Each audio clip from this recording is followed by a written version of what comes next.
El aspecto que nos interesaba era una revisión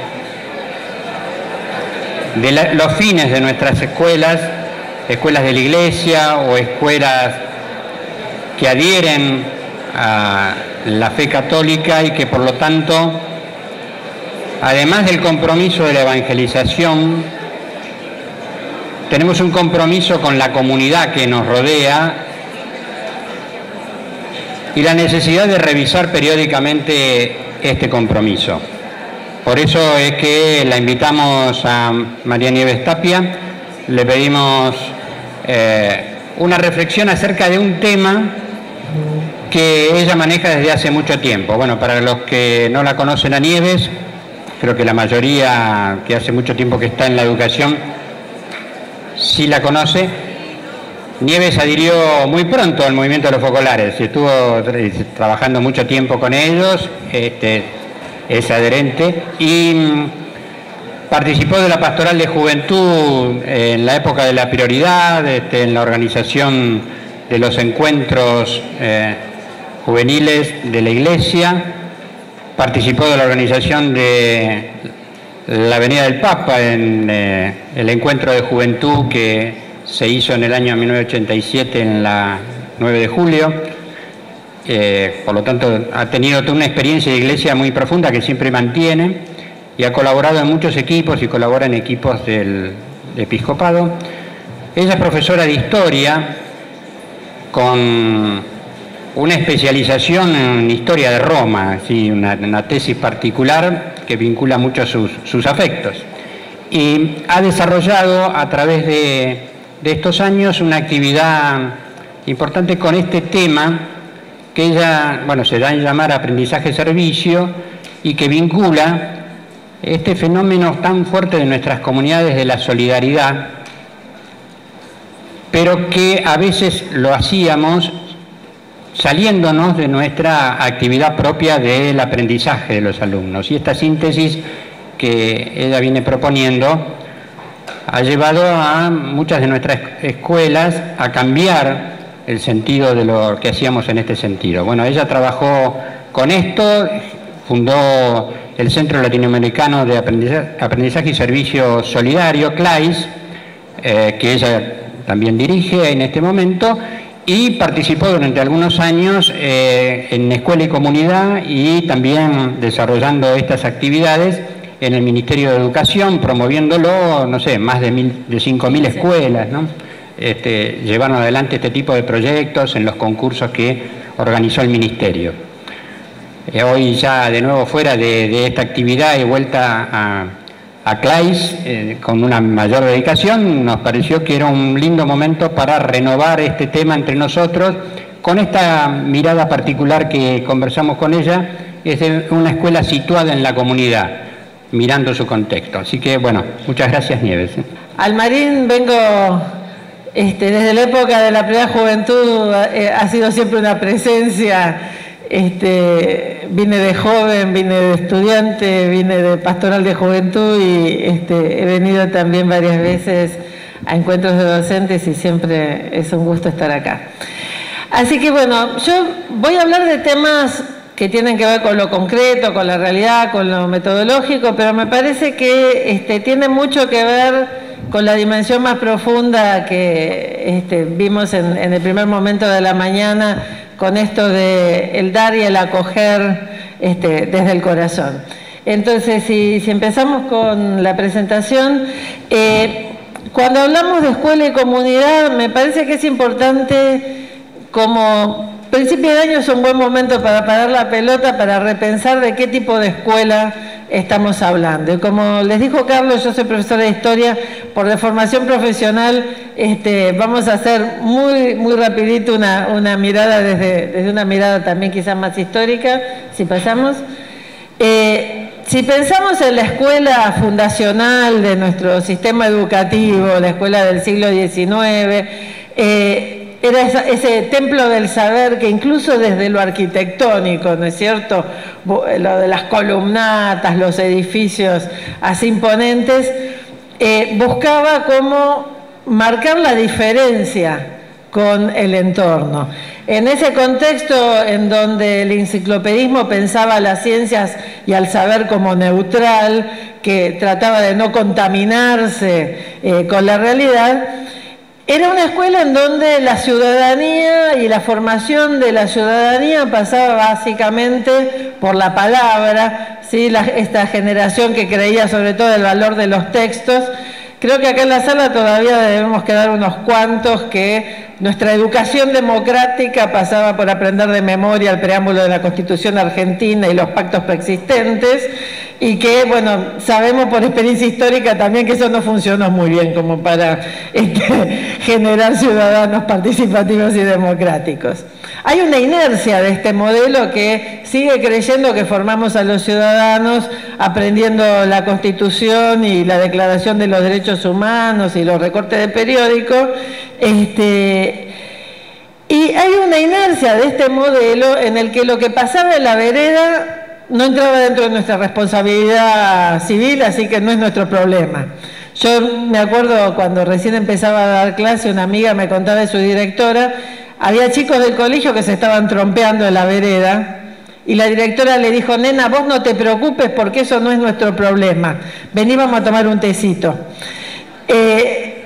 Hay una inercia de ese modelo de lo que pasa afuera no es nuestro problema. Y en esa inercia, si hacemos un clic más, el vínculo de la escuela con esta comunidad, hacemos un clic más, era un vínculo muy periférico, muy débil, en donde, bueno, ocasionalmente hacíamos alguna campaña, ¿sí? Si había inundaciones, juntábamos para los inundados, si viene el Día del Niño, juntamos juguetes, pero era algo muy ocasional y muy periférico.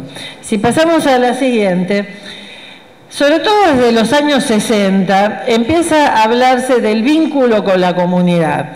La ilustración es de un libro de pedagogía norteamericano de los años 60, en donde se hablaba de la importancia de tender puentes hacia la comunidad. Todavía en el vocabulario docente se escucha mucho esto de, no, es importante tender puentes hacia la comunidad, porque en el fondo nos seguimos pensando como una isla. Y la comunidad, la sociedad es algo que queda del otro lado del río. Y yo a veces digo, estos puentes a veces son puentes levadizos, en donde si afuera hay mucho lío, mejor levantamos los puentes y nos recluimos y nos retrotraemos. Y en ese sentido, cuando se habla de escuela y comunidad, muchos docentes siguen identificando a la comunidad con la famosa comunidad educativa, en donde ya hacemos el esfuerzo de hablar con los padres, ya hacemos el esfuerzo de incluir a la familia en la escuela, y eso es casi como lo más que nos podemos estirar. En el vocabulario que la escuela de alguna manera hereda de la universidad, muchas veces se habla de la extensión, ¿sí? Como que nos estiramos, nos extendemos para llegar a esa sociedad que está del otro lado del río. Y por eso todo lo que es el servicio a la comunidad es como lo que tiene que ver con el voluntariado, con lo extracurricular, lo extraescolar, lo que se hace de más, ¿sí? Yo siempre digo, a veces incluso la pastoral de la escuela, el grupo misionero, los grupos de la escuela que se involucran más en lo social, yo digo, casi están diseñados para lo que nacieron buenos, ¿sí? Los que les sale de adentro participar de esas cosas, si lo quieren hacer, bien, les hacemos un espacio para que lo hagan, pero siempre algo extra. Yo diría que en los últimos años, en la Argentina de los 90, en la Argentina de la crisis, que en estos días cumple los 10 años, ¿se acuerdan de hace 10 años que estábamos en pleno corralito, cacerolazos y afines? En muchas escuelas, no solo en las escuelas estatales, también en muchas escuelas privadas que atienden a poblaciones que estaban en ese momento sin ningún soporte de ningún tipo, el peso de la realidad de la comunidad entró en la escuela con tal fuerza que parecía que era más importante el comedor que la escuela, que el aula. Que era importante que los chicos vinieran a comer porque era el único lugar donde comían, Y en esa atención a las demandas parecía que era más importante ver si Pedrito tenía zapatillas para venir a la escuela, si le habían dado la vacuna, si hay también una inercia de ese modelo, en donde si ustedes prenden el televisor y escuchan a los opinólogos, se hable del problema que se hable, siempre todo termina en que el problema es un problema de educación. Y entonces pareciera que nuestra función como escuela es prevenir, desde la pediculosis al SIDA, pasando por todas las estaciones intermedias, todos los problemas de salud. Si hay accidentes de tráfico, es problema que la escuela no da suficiente educación vial. Todo pasa por nosotros y de alguna manera, yo digo, hay como una cierta omnipotencia que forma parte del perfil profesional, en donde nosotros nos hacemos cargo de todo. Y tratamos desde la escuela de solucionar todo como si nosotros siguiéramos siendo el único espacio que se tiene que hacer cargo de todo. En ese proceso, yo diría que los últimos 10 años, en Argentina, en América Latina y también en otros lugares, porque yo he estado en congresos de educadores norteamericanos donde se está discutiendo exactamente lo mismo, esta tensión entre la contención y la calidad educativa que nos tironea, en donde están de un lado los docentes comprometidos y del otro lado los docentes serios, ¿sí? Los que ven que es importante que los chicos permanezcan en la escuela y que escuchemos sus problemas y la contención afectiva y los problemas que tienen en la casa, y los docentes que dicen, bueno, pero no me aprenden suficiente matemáticas, no me aprenden suficiente lengua y yo los mando a todos a diciembre porque ninguno sabe lo suficiente. Bueno, estas tensiones entre contención y calidad educativa las tenemos adentro todos los días, estemos en el barrio en el que estemos. En ese sentido, me parece que estamos en un momento como de transición y de discusión entre el viejo modelo de la escuela aislada como templo del saber que mira desde arriba a la comunidad, a la escuela que tiende puentes hacia el otro lado del río, o la escuela que de alguna manera se siente aplastada por el peso de la realidad que la rodea. Y entre estos tres modelos se está como empezando a mirar o a discutir o elaborar una mirada quizás un poco más modesta hacia la escuela, en donde no pensamos que todo pase por nosotros, sino que nos miramos más bien como parte de un tejido social, como parte de una red que se construye en un territorio concreto, en donde no somos los únicos que estamos, donde hay otras escuelas, donde hay organismos que tienen competencias específicas en cuanto a la atención a la pobreza, en donde hay organizaciones especializadas en salud, en drogadicción, en atención a las madres adolescentes, en donde hay todo un tejido social que puede ayudarnos y que la escuela sola no tiene por qué asumir todas las demandas de la comunidad.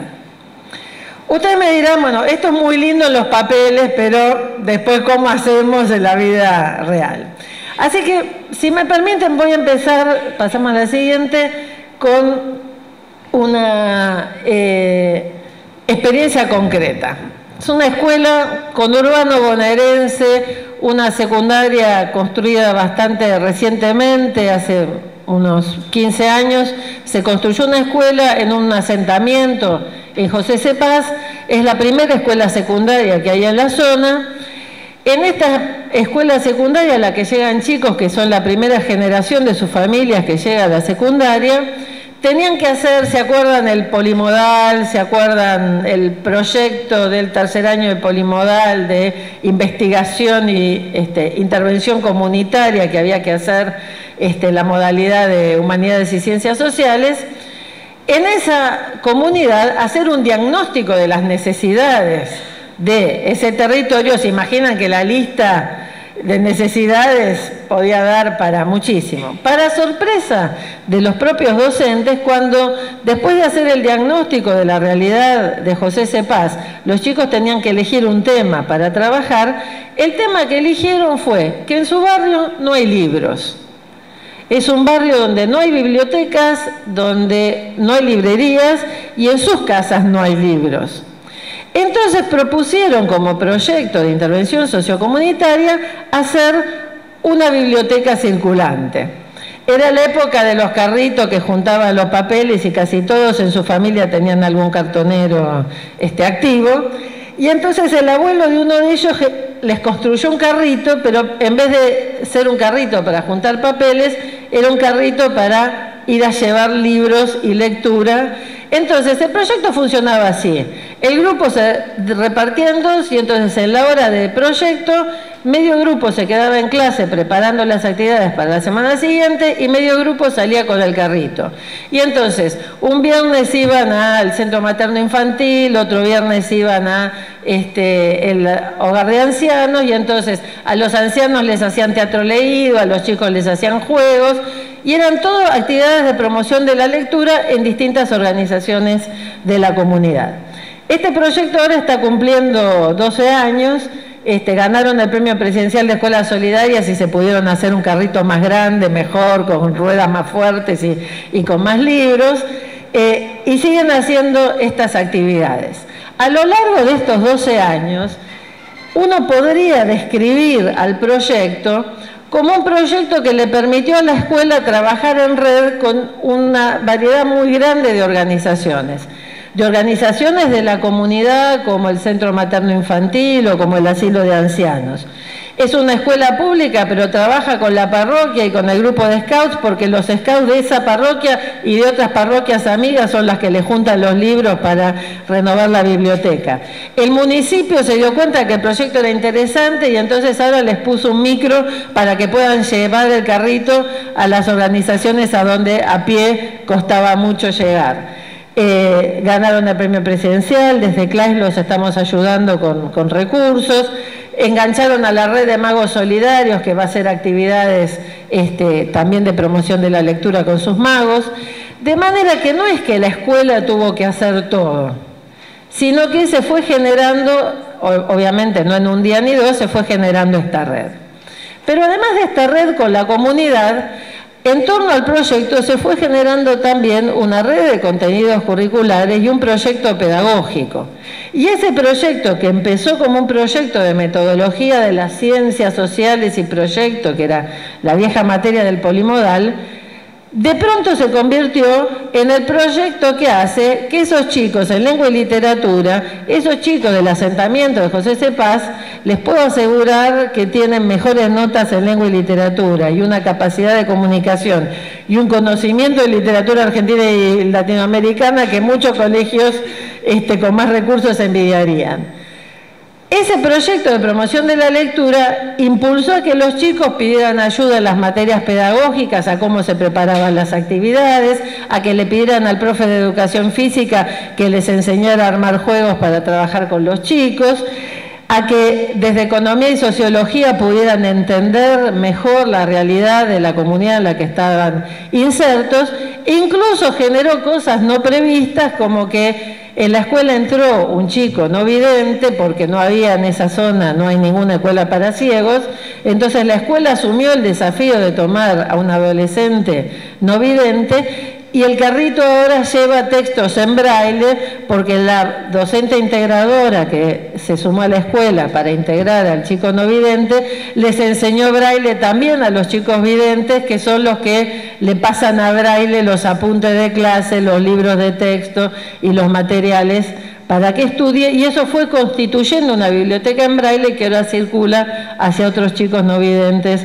de la zona de José C. Paz.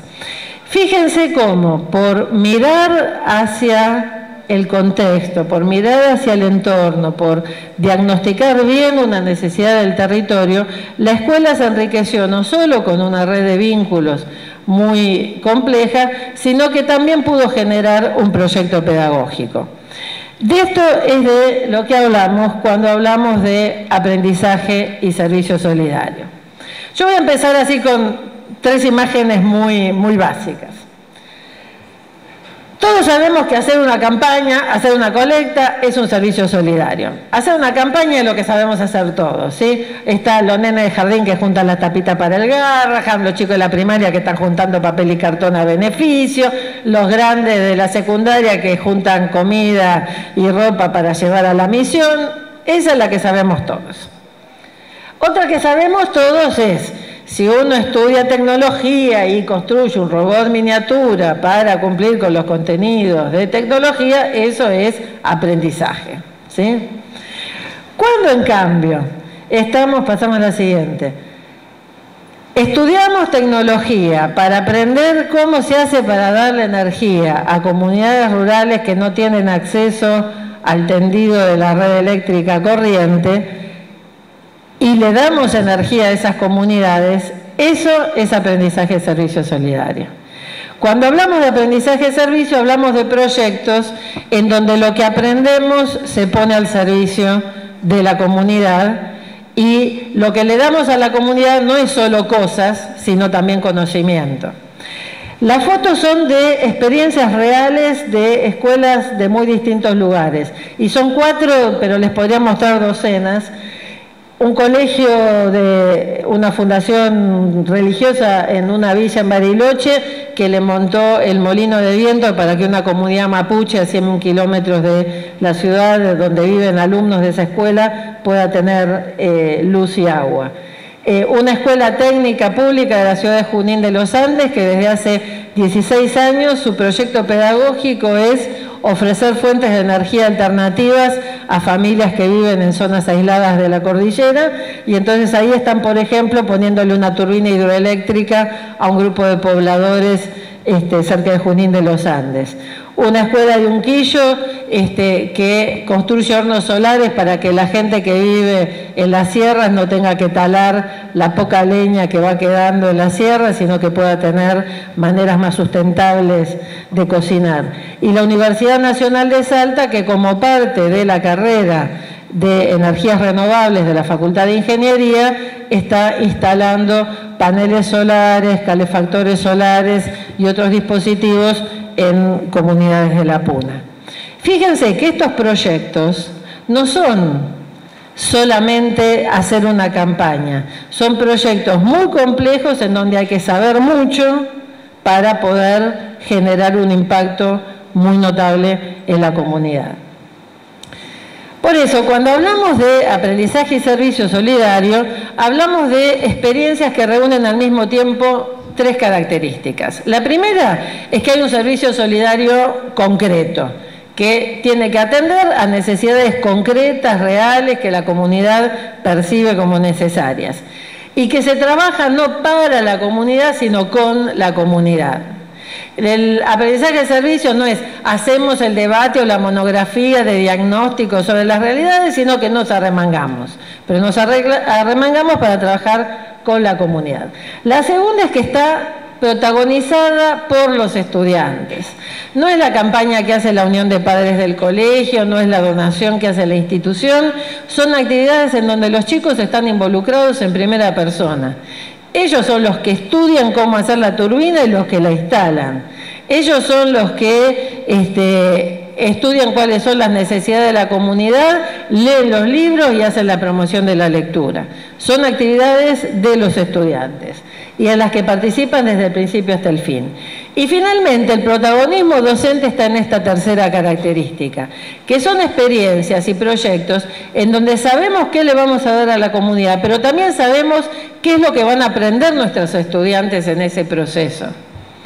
Yo me acuerdo, mis hijos fueron a un colegio católico que tiene en la entrada un gran canasto, en donde si uno tiene cosas que sabe que pueden servir para el centro comunitario que sostienen las Hermanas del Sagrado Corazón o la misión que sostienen en el Chaco, uno sabe que entrando puede dejarlo en el canasto. Cada tanto se hacen campañas y al menos mi hijo menor, el único aprendizaje vinculado a esa campaña era acordarse de llevar lo que la mamá le había sacado de la alacena y el paquete de arroz de polenta, lo que tocara, acordarse de llevarlo y ponerlo en el canasto. No había ningún otro aprendizaje más que un vago sentimiento de que estaba ayudando, ¿sí? En cambio, en el aprendizaje servicio sabemos cuáles son los contenidos de lengua y literatura, de educación física, de ciencias sociales, de matemáticas que están involucrados. Un caso concreto, esta es una escuela mendocina con especialidad en arte y diseño. Como escuela de arte y diseño, en quinto año tienen que hacer un trabajo final de producción artística y de diseño. Bueno, a la titular se le ocurrió que en vez de hacer, vieron el típico producto artístico que uno expone para que vean los señores padres y las señoras madres y que después las señoras madres no sabemos en qué rincón del armario guardar, porque yo tengo una hermana arquitecta y mi mamá todavía tiene un armario lleno de hermosas maquetas porque las obras de arte de la nena no se pueden tirar. En este caso decidieron que toda esa energía y esos recursos iban a ser para algo que sirviera concretamente. Y entonces hicieron una alianza con un centro que trabaja con niños y adolescentes autistas, y entonces las estudiantes aprendieron qué tipo de material didáctico necesitan para desarrollar sus capacidades los niños y adolescentes autistas, y con esas consignas todo el año trabajaron para producir material que a final de año se dona a la institución y que las estudiantes aprenden a trabajar junto con los niños autistas. También después de varios años de trabajo, la comunidad entró en la escuela y ahora en esa escuela hay un aula donde una vez por semana los chicos autistas van a trabajar junto con las alumnas de la escuela y también ellos colaboran en la producción de estos materiales. Hay un aprendizaje que se hace en el aula, que es evaluable y que tiene nota a fin de año. Pero ese producto del aprendizaje es al mismo tiempo un servicio concreto a la comunidad. En ese sentido, hay un especialista norteamericano que se llama Forco, que dice que aprendizaje-servicio no es por un lado aprendemos y por otro lado ayudamos, sino que es cuando hay una actividad en donde se integran tanto el aprendizaje como el servicio a la comunidad. Un ejemplo que a mí siempre me encanta, es un ejemplo súper práctico. El Michael, cuando empezó a trabajar con aprendizaje-servicio, ellas solían hacer la típica visita a la escuela de los cieguitos. Y se dieron cuenta que a la escuela de no videntes no les servía para nada. Al contrario, que tenían que parar las actividades para recibir a las chicas del Michael, que eran tan simpáticas.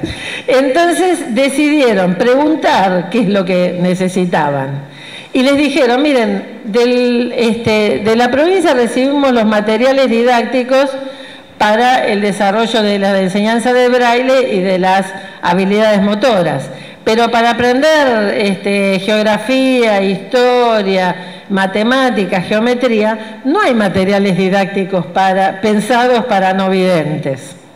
Y los que hay son importados, son carísimos y no son adecuados a nuestros programas. Entonces, la consigna del proyecto de aprendizaje-servicio de sexto grado fue: durante un año vamos a hacer todas las tareas como si nosotras fuéramos no videntes.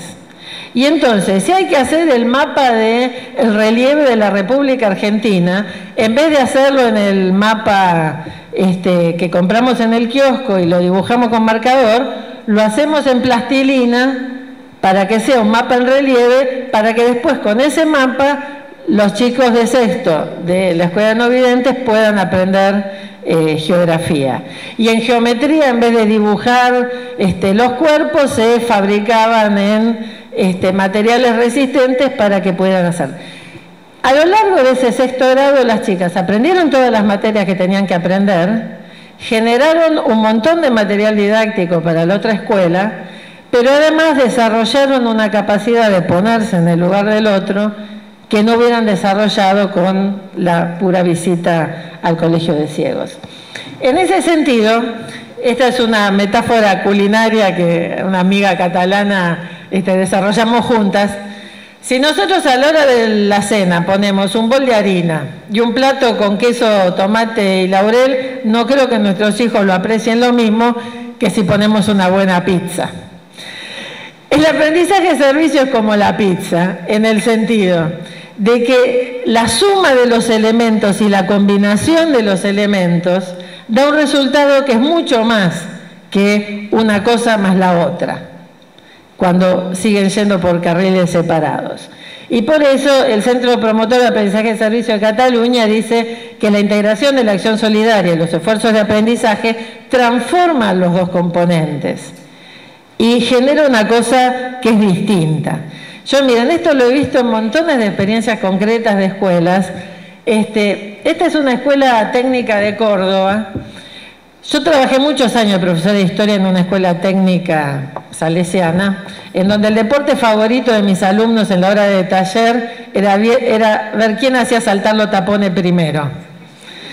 Y hacían a ver quién generaba el circuito de manera tal que saltaran los tapones. Bueno, en la hora de taller, en esta escuela, en vez de hacer maquetas, en vez de hacer circuitos para entregar y para que les pongan nota, en la hora de taller se diseñan y producen sillas de ruedas y elementos ortopédicos para discapacitados sin recursos. Y entonces, la tarea de taller dejó de ser algo que se hace por la nota para hacer algo que tiene sentido. Hoy nos hablaban a la mañana del valor del sentido. Y no es casualidad que esa escuela haya disminuido drásticamente la deserción, la repitencia, y que ahora todas las empresas de la zona de San Francisco se peleen por contratar a los egresados de esa escuela. Porque, como me decía uno de los profesores, cuando hacíamos los trabajos de taller tradicionales, con que zafaran el 4 alcanzaba. En cambio, ahora que trabajamos para gente real, todos los trabajos tienen que ser para 10. Entonces, cuando hacemos aprendizaje-servicio, pasa esto. El aprendizaje pasa a tener otro valor porque pasa a tener otro sentido. Yo les voy a proponer esto como un mapa, donde cada uno puede pensar en qué punto del mapa está ubicado. Estos cuadrantes se arman así.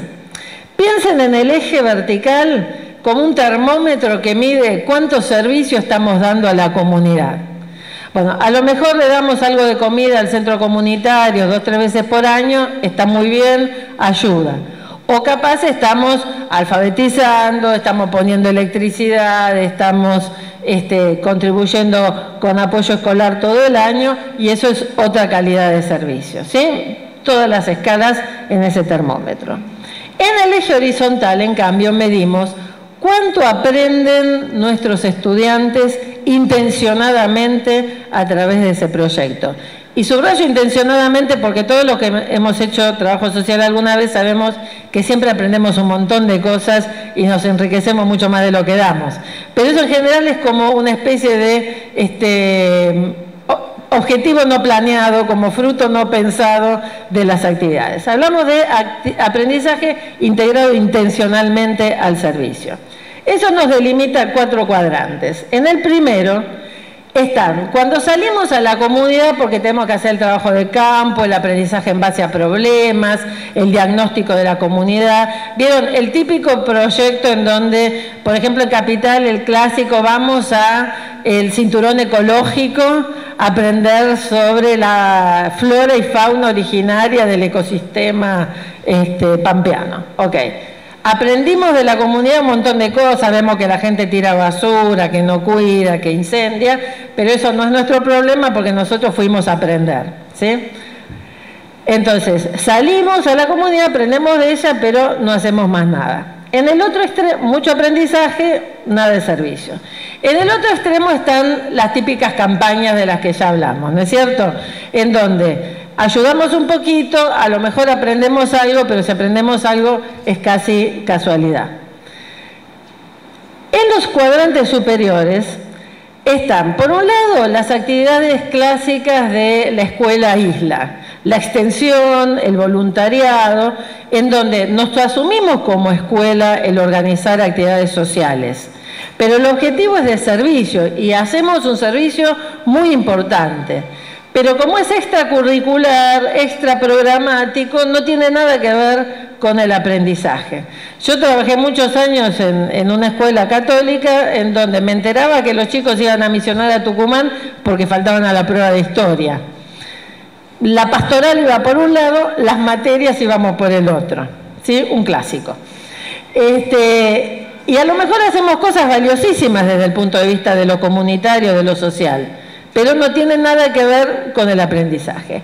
En cambio, hablamos de aprendizaje-servicio cuando para poner el horno solar tuvimos que aprender un montón de matemáticas, un montón de tecnología, un montón de ciencias sociales, y ahí recién después estuvimos en condiciones de hacer un buen servicio a la comunidad. Muchas veces pasa que en muchas escuelas hay un poquito de todo.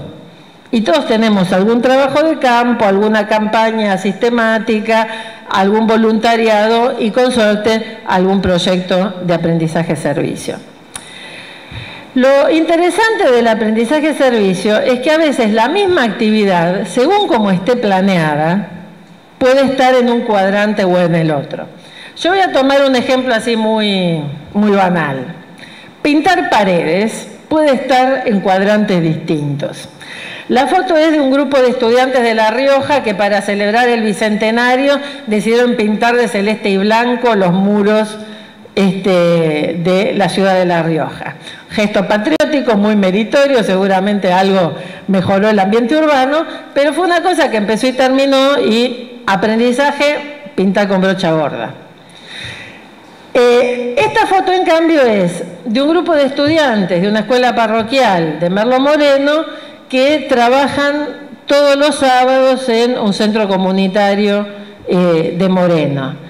Como parte de sus tareas en ese centro comunitario, hicieron un mural y ayudaron a mejorar el edificio del centro comunitario. Ese pintar paredes ya tenía otro sentido, formaba parte de un proyecto a largo plazo y no era un entro y salgo solamente.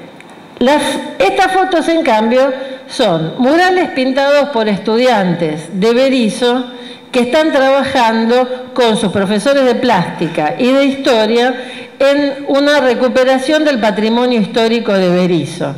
Y entonces, después de haber estudiado las técnicas del muralismo mexicano, recuperaron la historia de los inmigrantes en Berisso y entonces pintaron un mural en la Sociedad Cultural Lituana, recuperaron la historia de los frigoríficos y el tranvía en la época que Berisso era un gran centro industrial, y estudiaron la historia del peronismo el 17 de octubre, de las marchas que empezó en Berisso, y también hicieron un mural sobre ese aspecto.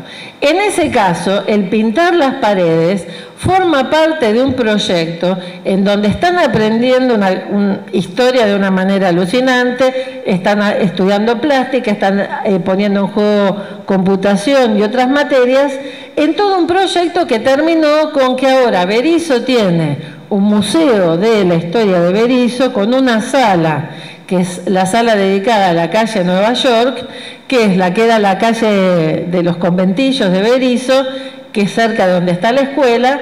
Todo lo que los chicos estudiaron, aprendieron, los objetos que recolectaron sobre el pasado de la calle Nueva York, ahora están en un museo, y fue por la movilización producida por la escuela que ahora esa calle ha sido declarada Monumento Histórico Nacional, y una serie de edificios del siglo XIX que se estaban viniendo abajo están siendo restaurados. Todavía entramos en la tercera parte, que es ya yendo un poco más en profundidad.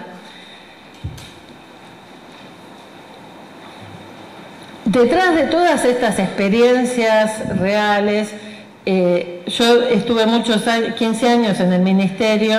Entre otras cosas, organizamos, tal vez alguno de ustedes se ha presentado al Premio Presidencial de Escuelas Solidarias. Hay miles de experiencias. Detrás de esas experiencias hay también algunas cuestiones más de fondo que hacen a una determinada concepción de qué significa aprender, qué significa producir conocimiento y qué significa practicar la solidaridad. Para decirlo con palabras importantes, hay un debate epistemológico, hay un debate sobre qué entendemos por producir conocimiento, que quizás es en este momento uno de los debates en los últimos 10 años más activos en la mayoría de las universidades latinoamericanas y de otras partes del mundo, que tiene que ver con si seguimos con la mirada tradicional de que la ciencia es un fin en sí misma y que toda búsqueda de conocimiento vale lo mismo, y que yo puedo dedicar 50 años de mi vida a estudiar el movimiento de la tercera pata del cangrejo y el CONICET me tiene que financiar la investigación, o me tengo que plantear como investigador, como académico, si lo que estoy produciendo como conocimiento es o no socialmente relevante. ¿Da lo mismo desarrollar la bomba atómica que una central nuclear? ¿Da lo mismo aprender algo que realmente sirve que aprender algo que solo me interesa a mí? Bueno, este es un debate. Y ese debate trasladado a la escuela, todos sabemos que hay millones de libros y bibliografías sobre los aprendizajes significativos, sobre los aprendizajes relevantes, y todos los especialistas de ciencias de la educación nos van a decir que el problema es que la escuela tiene que brindar conocimientos significativos y relevantes. La gran pregunta es cómo hacemos para que lo que tenemos que enseñar en la escuela realmente sea significativo y relevante para los chicos. ¿Y cómo hacemos para contestar la famosa pregunta de ¿para qué sirve ir a la escuela? Sin caer tampoco en la demagogia de solo enseñamos lo que resulta divertido. Y entonces leamos Harry Potter, que es más divertido que el Quijote, y no enseñemos más literatura clásica. Hay siempre una tensión entre lo relevante y lo necesario, que se da además en un contexto en donde por primera vez en la historia de la humanidad la transmisión de conocimientos no se da solo desde los adultos hacia las nuevas generaciones, sino que por esas cosas de las nuevas tecnologías ahora hay saberes que son dominados por la generación de nativos, y nosotros, la generación de los inmigrantes, tenemos que pedirle ayuda a nuestros hijos, nietos o sobrinos de cómo se hace para bajar tal programa o para que algo que se me colgó la compu, ¿sí? En ese contexto, la nueva sociedad del conocimiento está generando nuevos analfabetismos, y quien no sepa navegar por la sociedad del conocimiento virtual, quien no sepa navegar por el mar de los nuevos conocimientos y tecnologías, aunque sea muy ilustrado, va a ser analfabeto en el mundo al que abordan nuestros estudiantes. En ese contexto, cuando hablamos... volvé todavía atrás. En ese contexto, cuando hablamos de aprendizaje-servicio, estamos diciendo la importancia de que podamos salir a la comunidad no tiene que ver solamente con que queremos ser buenos y solidarios. Tiene también que ver con que saliendo a la vida real, al terreno y aplicando los conocimientos en el terreno y dejándonos desafiar por la realidad, estamos generando un tipo de aprendizaje y un tipo de conocimientos que es muy difícil generar solamente encerrados en el aula. En ese sentido, se puede decir ahora sí que en el aprendizaje-servicio se genera una especie de círculo virtuoso en cuanto a que cuanto más sabemos, mejor podemos servir a la comunidad. Si vamos a dar apoyo escolar con chicos que no saben sumar y restar, es muy difícil que podamos dar un buen apoyo. No podemos construir el horno solar si no sabemos mucha matemática y tecnología, porque transmitimos aprendizajes sólidos es que podemos prestar un mejor servicio que si simplemente estamos juntando, recolectando y repartiendo. Pero hay una vuelta de ese proceso que es tan importante como la ida, que es, no solo estamos dando, también estamos poniéndonos en situación de acogida, como decía a la mañana el profesor, y en ese proceso de vuelta, la realidad nos plantea preguntas que no están en el libro de texto, nos hace aprender más cosas de las que mandan los programas. Y en ese sentido, porque salimos a la realidad y nos dejamos interpelar con ella, aprendemos más. Miren, yo estoy cansada de ver, cansada en el buen sentido, montones de escuelas que porque salieron a hacer un trabajo solidario tuvieron que hacer una investigación con la que después ganaron la Feria de Ciencias. Y que los chicos de José Cepaz saben más de lengua y literatura que las otras escuelas de José Cepaz, los de la EP 4 de Junín son mejores técnicos que los de las otras escuelas, porque el poner sus conocimientos en juego en un contexto real les hizo aprender mejor y desarrollar esas famosas competencias que todos los pedagogos nos dicen que es importante desarrollar, pero que en una clase con los niños sentados y callados es muy difícil desarrollar. Pasado a la vida real, miren, les cuento muy rápidamente la experiencia del Colegio Pablo Apóstol de Tucumán. Es un colegio que está en la localidad de Yerbabuena, que vendría a ser, vieron, como el pilar de Tucumán, ¿no? Es la zona top, y este es un colegio top, que tenía como buen colegio top un excelente laboratorio de ciencias, un colegio con larga tradición de presentarse en feria de ciencias, un colegio muy preocupado por la calidad académica, donde los chicos hicieron un año un estudio para la feria de ciencias sobre accidentes provocados por ofidios en la provincia de Tucumán. No sé si saben, pero en Tucumán es una provincia donde todos los años muere gente por picadura de víbora, de alacranes, de animales venenosos, y en las zonas rurales esto es un problema epidémico para la salud pública muy importante. Los chicos hicieron el trabajo para la feria de ciencias, pero quedaron motivados para ver si ellos no podían hacer algo para que menos chicos y menos gente muera en Tucumán por causas evitables. Y entonces la escuela armó su primer proyecto de aprendizaje de servicio, que fue, con todo lo que habían aprendido para la Feria de Ciencias, salir a dar capacitaciones a las escuelas rurales de la periferia de Tucumán, capacitando a los chicos y también a los docentes de cómo identificar los animales que eran peligrosos y los que no lo eran. En ese proceso, y charlando con los pobladores, descubrieron que en la mitología popular y en las creencias más difundidas en las poblaciones rurales tucumanas había algunas creencias que contradecían a la ciencia y estaban equivocadas.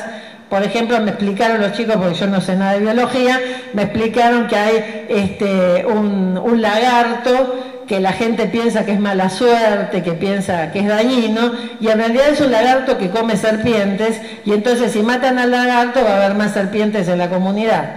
Entonces parte del proceso de capacitación era enseñar que no había que matar al lagarto.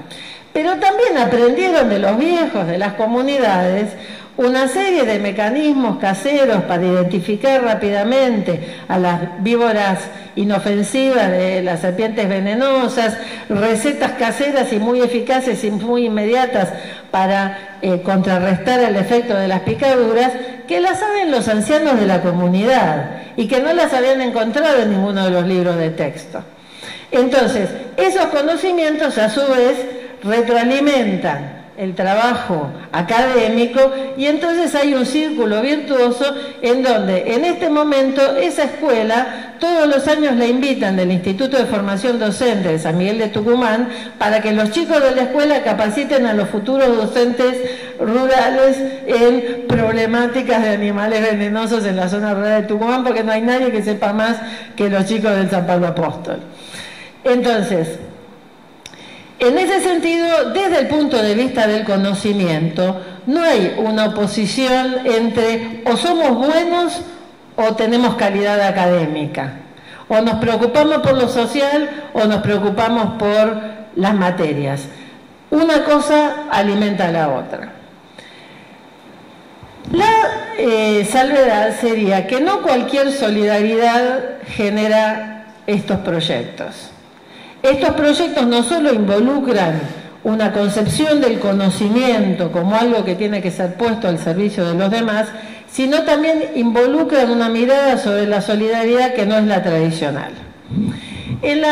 Si tuviéramos que esquematizar cómo funciona la solidaridad en el modelo tradicional, estamos los sujetos solidarios, que somos parte de una comunidad solidaria, que descendemos hacia un destinatario necesitado, a una comunidad necesitada, ¿sí? Este es el proceso tradicional en el cual hay alguien que sabe, que tiene, que puede, que da, que tiene el rol activo, y alguien que ignora, que necesita, que está impedido, que recibe, que tiene que tener un rol pasivo o a lo sumo decirnos muchas gracias.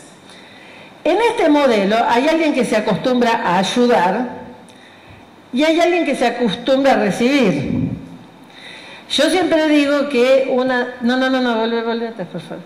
Yo siempre digo que una de las cosas más tristes que pasó en los 90 y durante la crisis en muchas escuelas es que muchos docentes que atendían a los sectores populares con la mejor de las intenciones se desvivieron por darle a Pedrito las zapatillas, el delantal, la comida, a ver si le pegaban, si le habían dado las vacunas, pero con la mejor de las intenciones lo convenció a Pedrito de que porque él era pobre no podía hacer nada y tenía que esperar sentado a que otros lo ayudaran.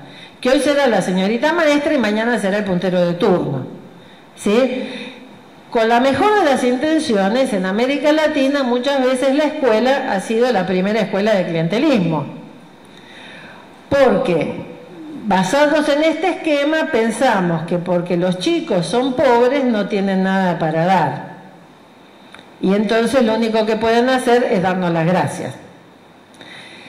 Un modelo de solidaridad, pasamos ahora hacia la siguiente, más anclado en esta concepción, en una concepción me parece mucho más profundamente cristiana y en esto de el dar y acoger del que hablábamos a la mañana, hay una comunidad donde hay sujetos activos que se vincula con otra comunidad que tiene también sujetos activos.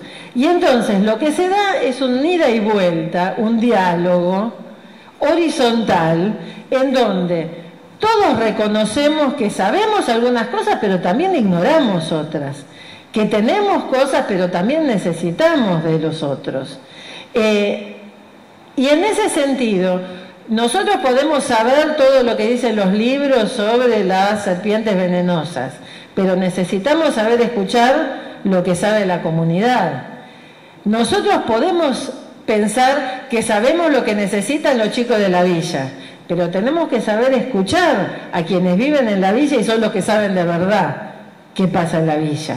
Y en ese sentido, en un proyecto de aprendizaje-servicio, de solidaridad horizontal, el énfasis no está tanto en que nosotros somos buenos y vamos a dar, sino el énfasis está en que vamos a compartir, en que vamos a hacer junto con, que vamos a formar parte de un proyecto compartido.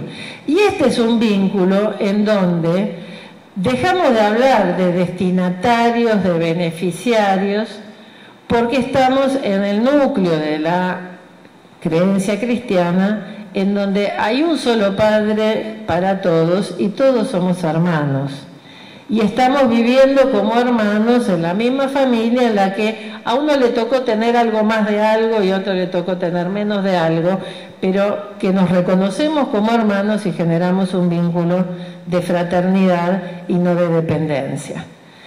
Este modelo de solidaridad me parece que es el que educa también a nuestros estudiantes a no sentir que van a salvar a la patria porque fueron una vez en el año a hacer un trabajo en el centro comunitario. Carlos y yo tenemos un amigo común que vivió muchos años en una villa en Boulogne y que tiene una expresión un poco cruel pero muy gráfica. Una vez me dice, Nieves, yo estoy podrido de las escuelas católicas que vienen al centro comunitario a hacer el picnic a la pobreza.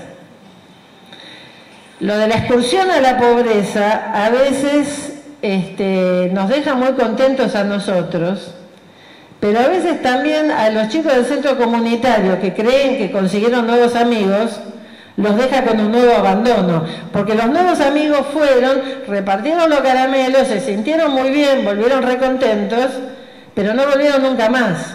Y entonces, en vez de ayudar, estamos generando un nuevo abandono de los muchos que han sufrido esos chicos del centro comunitario. Entonces, pensar la solidaridad inteligentemente, fraternalmente, significa pensar una solidaridad que sea en serio y que no sea solo una excursión a la pobreza. Y en ese sentido, yo quisiera retomar una frase de Tagore, que todos seguramente conocen, que dice que mejor que regalar el pescado es enseñar a pescar.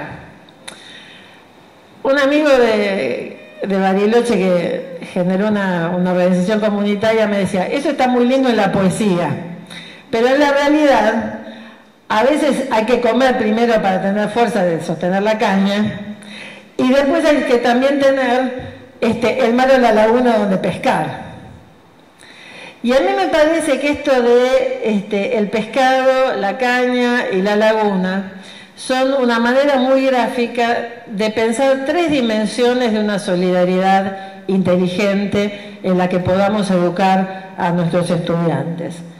Hay una dimensión que a veces la despreciamos como asistencialismo, y que es asistencialismo si nos quedamos exclusivamente en esta dimensión, que es la asistencia del corto plazo. Cuando hay una emergencia, cuando la gente pasa hambre, hay que conseguir comida. Y esto es así. Y es necesario atender a la emergencia en el corto plazo, distribuir bienes. Y sí, en estas situaciones puede ser que haya destinatarios pasivos. Pero tenemos que ser conscientes de que si lo único que hacemos es mandar fideos al centro comunitario, vamos a seguir mandando fideos por los próximos 250 años. Entonces, hay que atender a la emergencia, pero también hay que pensar al mediano y largo plazo, y pensar en actividades que ayuden a poner la caña de pescar en manos de la gente, y que piensen en las problemáticas estructurales de educación, de salud, de empleo, de condiciones de vida, y que ayude a desarrollar competencias y recursos de la propia comunidad. Nadie puede ser alfabetizado siendo un destinatario pasivo. Nadie puede recibir apoyo escolar o capacitación laboral siendo un destinatario pasivo. Y estos son los proyectos que ayudan a la gente a ponerse de pie y a dejar de necesitar recibir ayuda. A nadie le gusta, a ningún papá, a ninguna mamá le gusta tener que mandar sus chicos al comedor comunitario. Todos queremos tener la dignidad de poner pan sobre nuestra mesa y que nuestros chicos coman con nosotros. Y para poder desarrollar esos recursos hay que pensar proyectos que apunten a la promoción. Pero después necesitamos que esté la laguna, necesitamos que en el contexto estén las condiciones como para que se pueda generar una vida digna. Y por eso está esta dimensión que también hay que pensar, que hace a pensar las problemáticas más complejas del territorio, de cuáles son las cuestiones que afectan al Gran Buenos Aires, a San Isidro, a Tigre, a Boulogne, cuáles son los problemas concretos que tenemos y que nos están impidiendo crecer y vivir más dignamente. Los chicos de Berisso, al estudiar y recuperar la memoria histórica de Berisso, no solo aprendieron historia, sino que en un barrio que se estaba convirtiendo en un barrio fantasma, generaron circuitos turísticos, generaron una declaración de interés histórico que generó posibilidades de trabajo, y están empezando a generar nuevas fuentes posibles de trabajo en Berisso a partir de la recuperación de su trabajo histórico.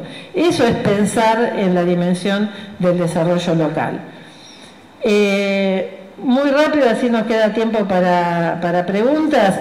Les cuento la experiencia de los nenes de jardín, porque hasta ahora hablamos sobre todo de chicos más grandes.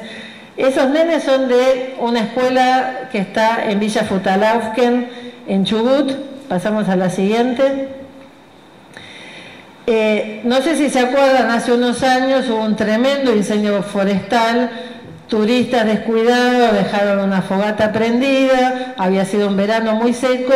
En el curso de 3 días que se tardó en apagar ese incendio, se perdieron más de 7.000 hectáreas de un bosque prehistórico, patagónico, con especies únicas de esa zona.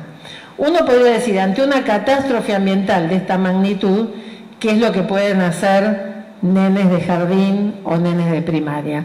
Bueno, lo que decidió hacer la escuela fue trabajar a partir de lo que tenían.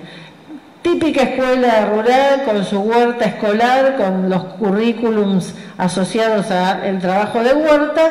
Decidieron dejar de plantar lechugas y zanahorias y empezar a plantar especies nativas.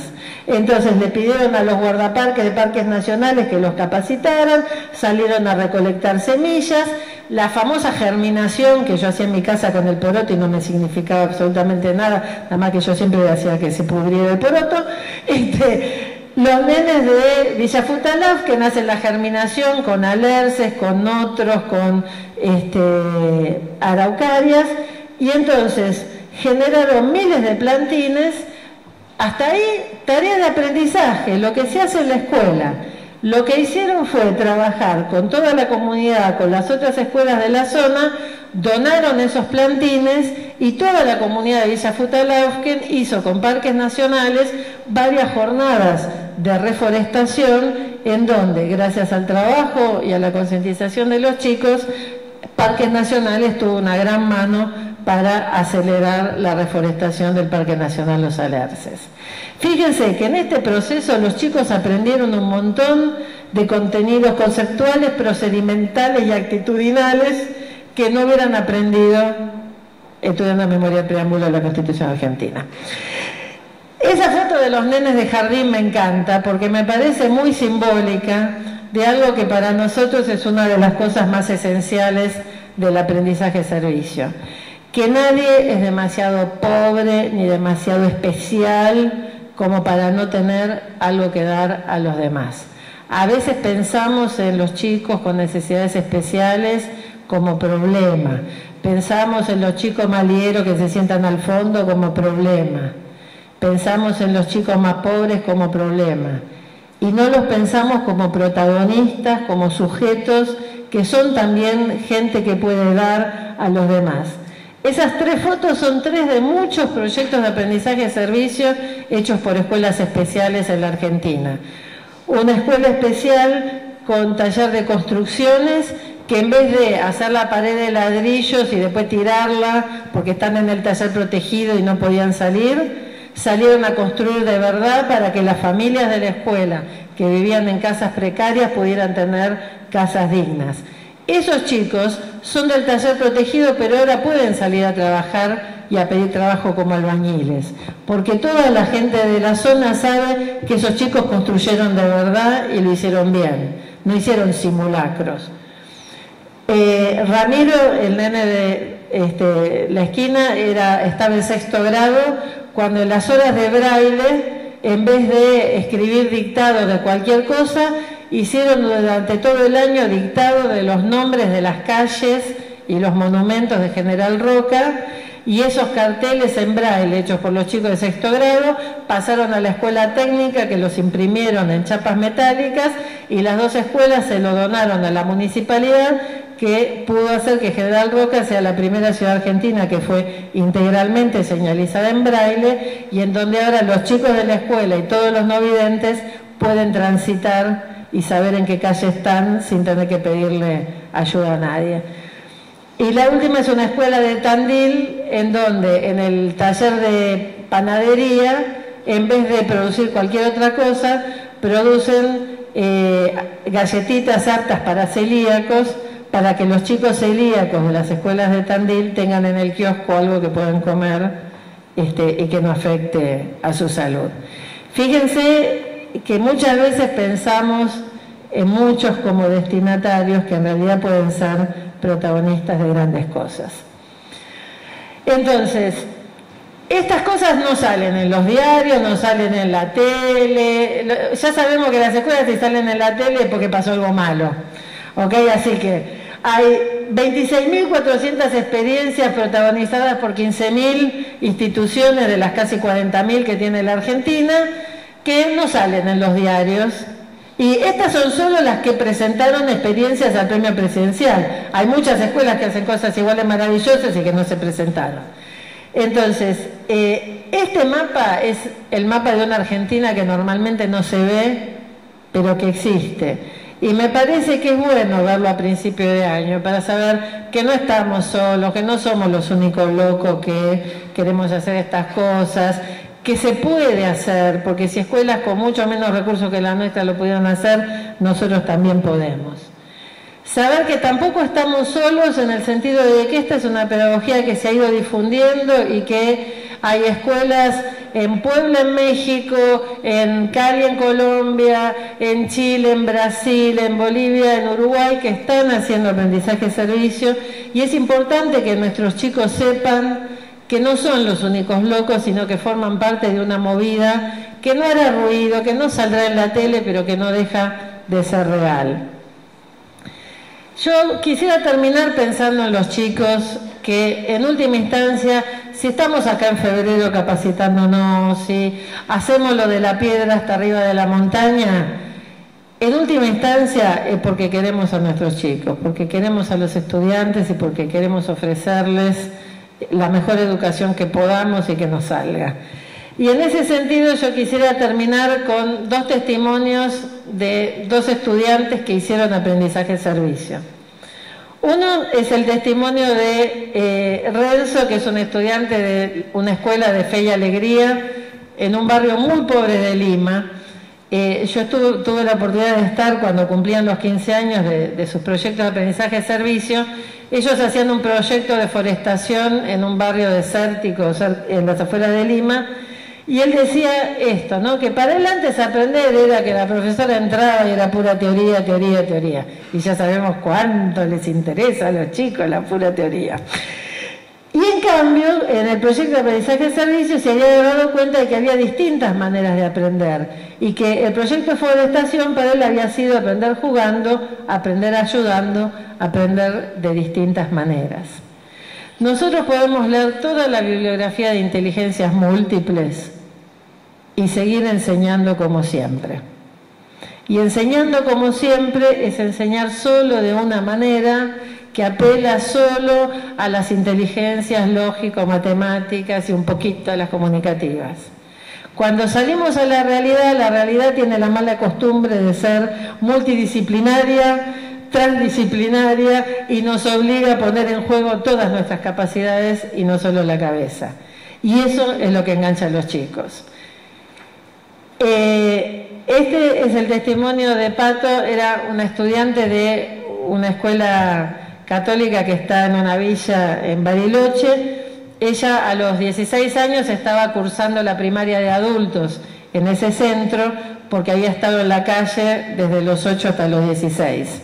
Y entonces Pato decía que al principio ella y sus compañeros hacían el proyecto solidario para no estar en la calle, para no bajar al centro, que es como le dicen los chicos de la villa cuando van al centro a robar, a pedigüeñar, a buscar droga. Y ella dice, siempre se lo agradezco como persona a la escuela, porque desde que llegó al barrio cambió una cantidad de chicos que estaban como yo o peor, a los que nunca les habían dado la oportunidad de que cambien o les habían dicho, vení, confío en vos, vamos a hacer algo juntos. Pato trabajaba en un proyecto en donde ayudaban a los ancianos de la comunidad que vivían solos. En esa foto Pato tenía 16 años, era en el 2000, habían ganado el premio presidencial de Escuelas Solidarias en su primera entrega. Pato ahora salió de la villa, formó su familia, estudió, terminó la secundaria, hizo un terciario y ahora sigue trabajando en el centro comunitario y es la que dirige el banco de Yunus, el banco de microcrédito para las mujeres de esa comunidad. Estos son los frutos que a lo mejor no los vemos en lo inmediato, pero es una semilla que sabemos que queda. No son solo los chicos de la villa los que necesitan que confiemos en ellos. También nuestros chicos que a lo mejor tienen la PlayStation y el Wii de última generación y la computadora, la tele y todo lo que se puedan imaginar en su cuarto, ellos también necesitan que confiemos en ellos, que confiemos en que son capaces de hacer grandes cosas si les decimos vení, confío en vos, hagamos algo juntos. En ese sentido yo lo que les auguro es que sea un año de muchos frutos, que algunos se ven, otros no los veremos, pero que nuestras escuelas sean escuelas que incluyan a la comunidad, que así como no concebimos una escuela sin gimnasio y sin laboratorio, que nuestra escuela pueda extenderse hacia ese gran laboratorio que es la comunidad, donde podemos aprender todas esas cosas que no siempre se pueden aprender solo de los libros. Muchas gracias.